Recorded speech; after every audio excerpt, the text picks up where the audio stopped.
आज सकाळी जळगाव शहरातील तरुण कुढापा चौक येथे शॉर्ट सर्किटमुळे सिलेंडरचा भीषण स्फोट होऊन आग लागल्याची धक्कादायक घटना घडली। या आगीत 3 कुटुंबांच्या संसाराची अक्षरशः राख झाली असून लाखो रुपयांचे नुकसान झाले आहे।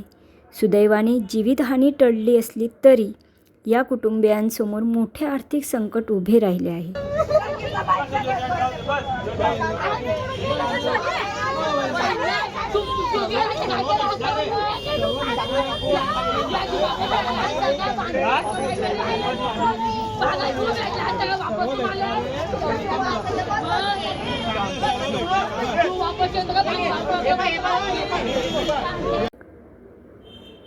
घटनेची माहिती मिळताच जळगाव महानगरपालिका अग्निशमन दलाचे पथक घटनास्थळी दाखल झाले। 5 बंबांच्या साहाय्याने आग आटोक्यात आणण्यात यश आले। घटनेनंतर परिसरात हळहळ व्यक्त होत असून बाधित कुटुंबांना तातडीची मदत देण्याची मागणी नागरिकांकडून आता जोर धरत आहे। संसाराची राख रांगोळी झाली काय?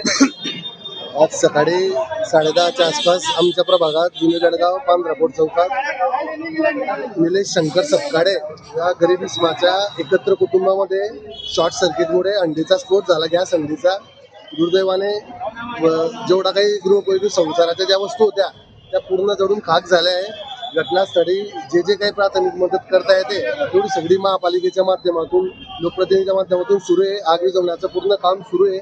या ठिकाणी दुर्दैवी जी घटना घडली त्या ठिकाणी शहराचे आमदार राजू मामा पुढे, महापौर, नगरसेवक सगळे येऊन गेले। सर्वांनी मदतीचं आश्वासन दिलं आहे। आता एक अधिक तासाभरात आमदार राजू मामांकडून ज्या काही गृहोपयोगी वस्तू असतील, भांडे वगैरे असतील, आता तर जेवण वगैरे असेल त्याची सगळी व्यवस्था करण्यात येणार आहे। जी मदत आपल्याला करते प्रसार माध्यमातून आपण पण आवाहन करा की जे गृहोपयोगी मदत करते तेवढी करा। जळगाव परिसरात आग लागली आहे, कशी नेमकी आग लागली? निलेश शंकर शिरसाडे व बापू शंकर शिरसाडे व ते आमचे आजीबाई तिथं जवळजवळ 3 घरांना, पार्टिशनच्या घरांना आग लागलेली आहे। गॅसच्या अंडीचा स्फोट झाला असं समजतं प्राथमिकता, आणि पूर्ण घरातल्या संसारोपयोगी वस्तू या नष्ट झालेल्या आहे। घरात आता काहीच परिस्थितीने कुठलंच साहित्य शिल्लक राहिलेलं नाही आहे। कसं काय लागली अचानक?